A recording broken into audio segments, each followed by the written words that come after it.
ফেব্রুয়ারির প্রথমার্ধের মধ্যে নির্বাচন হবেই। পৃথিবীর কোনো শক্তি নাই এই নির্বাচনকে ঠেকাতে পারে। ঝটিকা মিছিল সহ বেআইনি সমাবেশের বিষয়ে মনিটরিং জোরদার করতে হবে। এর নেপথ্যে যারা সক্রিয় রয়েছেন তাদের বিরুদ্ধে কঠোর আইনি ব্যবস্থা নেওয়া হবে।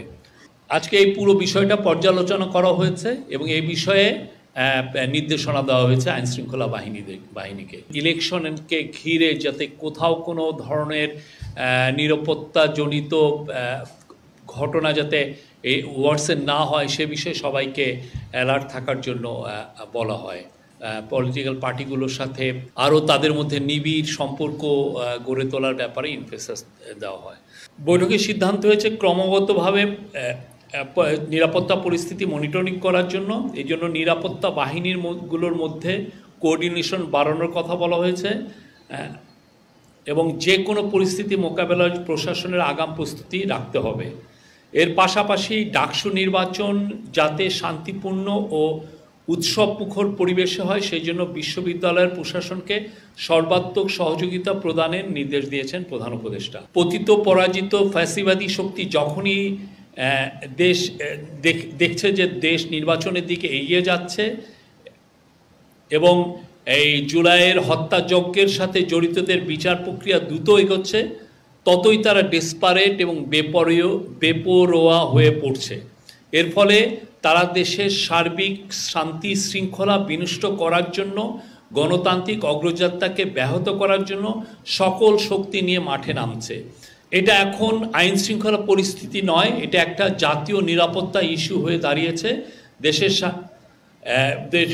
বৈঠকে বলা হয় যে দেশের সার্বিক নিরাপত্তার সাথে কাউকে ন্যূনতম ছাড় দেওয়া হবে না। সরকার মনে করে দেশের স্বার্থে জনগণের সাথে সকল পলিটিক্যাল পার্টির ঐক্যবদ্ধ থাকা প্রয়োজন।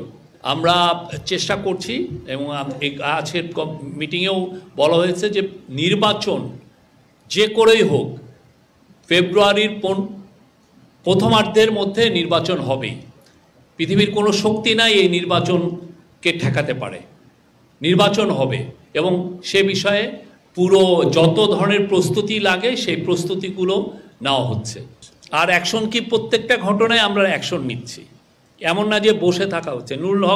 নূরের ঘটনায় আপনারা জানেন আমরা ঘোষণা দিয়েছি যে একটা ইনভেস্টিগেটিভ কমিটি হয়েছে, তো তারা ইনভেস্টিগেট করে দেখবে যে ঘটনাটা কোথায়, কিভাবে হলো, কার এইখানে দোষ ছিল, কেন এই ঘটনাটা ঘটলো, সবই তো দেখা হচ্ছে। রাজবাড়ির ক্ষেত্রে 7 জন অ্যারেস্টেড হয়েছেন উনি বললেন এবং যারা যারা এইটায় জড়িত সবাইকে আইনের আওতায় আনা হবে। গোয়েন্দা সংস্থার কাছে তথ্য ছিল কি না এটা আপনি কিভাবে বললেন? তো ওই গোয়েন্দা সংস্থা তাদের কাজগুলো ঠিক মতো করছে এবং সেই আলোকেই দেখেন স্থানীয় রাজবাড়ী প্রশাসন তাদের সাথে কয়েক দফা, ডিসি 2 দফা মিটিং করেছেন, টিওনও মিটিং করেছেন কয়েক দফা, এমনি সামাজিকভাবে তাদের সাথে মিটিং হয়েছে। তো এটা তো এই মিটিংগুলো কেন হয়েছে? তো এই ধরনের একটা পরিস্থিতি উদ্ভব হতে পারে সেই জন্য তাদের সাথে বারবার কথা বলা হয়েছে। তারপরে এসে সেই দিনও তারা হঠাৎ করে তারা যেটা পিসফুল ছিলেন সেই জিনিসটা হঠাৎ করে তারা ভায়োলেন্ট হয়ে গেছেন। তো এই জায়গাটা তো এর আগে তো সিরিজ আকারে সেই 25শে অগাস্ট থেকে তাদের সাথে মিটিং হচ্ছে। স্থানীয় প্রশাসন প্রস্তুত ছিল, ওইখানে পুলিশ পাহারায়ও ছিলেন, মিলিটারি গিয়েছিলেন, পুলিশের গাড়ি ওরা ভাঙচুর করেছেন, টিওনোর গাড়ি ভাঙচুর করেছেন।